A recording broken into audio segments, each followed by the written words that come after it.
Welcome to the Learning Pines YouTube. We hope this video helps.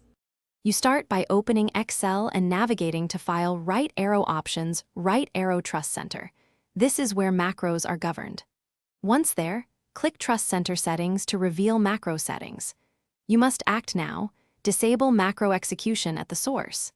Make sure to back up any workbooks you might need later, and confirm you have administrative rights if corporate policies block changes. This first step prevents automatic macro runs and sets the stage for the more specific controls you will apply next. Now, choose Disable All Macros without notification to block every VBA macro silently. This is the only sure global setting. Once done, also disable options that implicitly allow macros.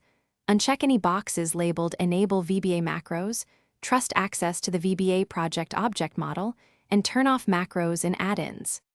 Make sure trusted locations are cleared or require admin approval, because files there can bypass macro rules. These middle steps close escape routes and enforce consistent behavior across workbooks. Finish by saving your Trust Center changes and restarting Excel. That ensures new policies take effect. You should open a test workbook with known macros to confirm they do not run. If macros still execute, make sure group policy settings from IT or third-party security tools are not overriding your choices. As a troubleshooting tip, inspect Windows Group Policy Editor or consult your antivirus application to remove any allow list entries.